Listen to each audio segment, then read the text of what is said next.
The X-Men have the Blackbird, Avengers have the Quinjet, Batman has the Batmobile, Batwing and Batblimp, Ghost Rider has the Hell Cycle, Spider-Man has the Spider-Mobile. Okay, well let's scratch the last one, but you get my point though. So there are a lot of vehicles used by superheroes. To varying degrees, they are sometimes essential to that character or teams, or at least a regular feature. Few though are controversial additions in the way that Wonder Woman's invisible jet is. For many, it's an integral part of her history. Other readers see it as an unnecessary feature for one of DC's heavy hitters. Wonder Woman's plane has been there from almost the very beginning though, appearing on the very first page of Sensation Comics #1 in 1942, as she pilots it with an injured Steve Trevor as passenger. Flying at 2,000 miles an hour and carrying an electronic mist beam, this plane was the height of technology. The design seems more like a fighter plane, and not surprisingly for a comic published in the Second World War, she could be seen using it against Nazi and Japanese forces. During these early issues, the plane's technological marvels were simply ascribed to the Amazon's skill at engineering. It's not until 1956 that we got a proper origin story for the Invisible Jet in Wonder Woman #80, 14 years after its first appearance. For some reason, Hippolyta had some instructions to find the most incredible robot plane, one which will obey whoever finds it first. No one has succeeded before, but she gives these directions to her daughter, who races off to find it. Diving into the sea, Diana finds the cockpit, but a giant sea flower ensnares her with its petals as she goes to retrieve the part. Rubbing some rocks together so fiercely the friction causes the flower to erupt in flames, she escapes. Wonder Woman finds the second part hanging in some branches, but when trying to grab it, a terrible shock goes through her body as it is electrified. Crushing a nearby tree into pulp, she uses it as a mould to safely grab the second plane part. The final piece is to be found on a volcano island. En route, Wonder Woman pulls an iceberg with her to put it out of harm's way of ships. Realising that the plane part is at the bottom of the volcano, Diana crafts a toboggan out of the iceberg, sliding down it to the centre of the volcano. She manages to haul it out just in time as her transport melts away. She assembled the final parts and flies off on her new robot plane. This story feels like it was forced to add some sort of teachable moments for children, like rubbing things together causes friction, or paper doesn't conduct electricity. But why was the tree electrified in the first place? And using an ice toboggan inside a volcano is pretty out there. That origin story would now be considered the Earth 2 origin of the Invisible Jet, but audiences were treated to an updated story just 6 years later in 1962's Wonder Woman issue number 128.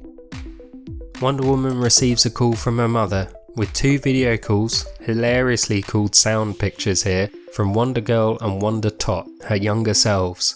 Both of them are asking Wonder Woman to regale to them the story of how she acquired the robot plane. Flying back to Paradise Island, Wonder Woman is able to communicate with her past selves through a time and space projector, and she begins to tell them the tale.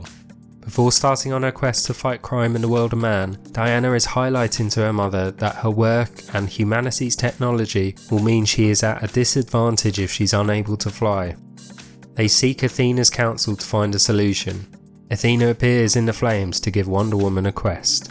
Through the Green Grotto, at the bottom of the sea, Wonder Woman must fight her way to the prize she seeks, the most unique aerial steed the skies have ever seen. Wonder Woman immediately sets off on the quest, swimming through the ocean, meeting Mano the merman on the way. He warns her about the dangers of the grottos, before subsequently being swallowed by a clam, whilst seaweed grasps Wonder Woman's legs, locking her into position.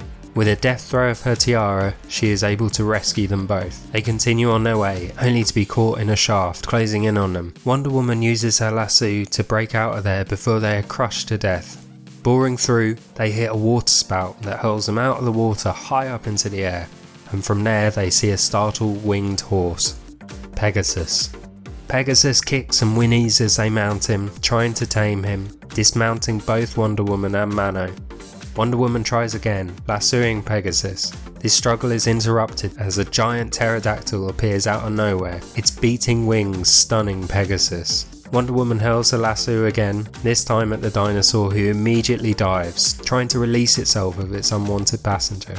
Facing an untimely end, Diana makes a last-minute wish for Pegasus to rescue her, and it does, coming to her aid and saving her from oblivion. Together, they defeat the pterodactyl before a storm erupts around them. Flying through an unusual cloud, Wonder Woman senses Pegasus changing, emerging the other side as the Jet. She returns to Paradise Island victorious. What an absolutely wild story. Like a lot of stories from this period, it's very fast paced, lots of things happening with no time to dwell. Although we're not doing an analysis of the story today, what an odd setup. Having Wonder Woman tell the story to her past selves is bizarre, and in a quest to find a mythical flying beast, why set most of it underwater? And isn't it a bit cruel to turn Pegasus into a machine? And surely the pterodactyl was the obvious choice for flying steeds. What would it have turned into if she'd flown it through the cloud instead of Pegasus? But all in all, it's an interesting way of giving Wonder Woman cool tech, but tying it back towards myth and legend, as it's very reminiscent of feats performed in myths. Think of the tasks of Hercules. Of course, this is DC though. They've reset the universe multiple times, and the story with Pegasus is just the origin for Earth 1, pre-Crisis on Infinite Earths. We then get to post-Crisis, to New Earth, and when Wonder Woman was rebooted in 1986 by George Perez, Wonder Woman could fly right from the beginning, negating a need for a jet. It's not until issue 105 by John Byrne do we get a new origin for the Invisible Jet. Investigating some strange goings on in the Egyptian section of the museum, Wonder Woman is attacked by figures with animal heads. These figures flee when they cannot stand up to Diana's might and escape via a jet parked on the roof. They are only able to evade Wonder Woman's speed and power of flight by turning invisible in space. These figures return to complete their mission at the museum the following day, only to be confronted by Diana again. Again, however, they are able to elude the hero by fleeing to a wheeled vehicle this time that smashes through the building before it transforms into a rocket. Wonder Woman eventually follows them all the way to Antarctica to find them and a race of beings, the Lancinarians. They had fled their icy home during the Ice Age and resettled in Egypt, controlling the Egyptian people. It was here they discovered discs of great power whilst mining. These discs provided the technology for invisible and mutating vehicles. Forced from their new home by invading gods, the animal-faced leaders were imprisoned in sarcophagi for thousands of years, awakening only to search for the missing discs. Returning to their people, they find the world has moved on, and their subjects have adapted to the icy depths of Antarctica. As a reward for her support, the Lancinarians give Wonder Woman a disc, the Jet. In future stories, we would discover this morphing disc has sentience, and would even become a base for Wonder Woman, similar to the Fortress of Solitude in issue 140. This origin is wildly different to those previous two, eschewing the Labour's Myth style quest. Byrne keeps the mythological themes there, but it reads very differently.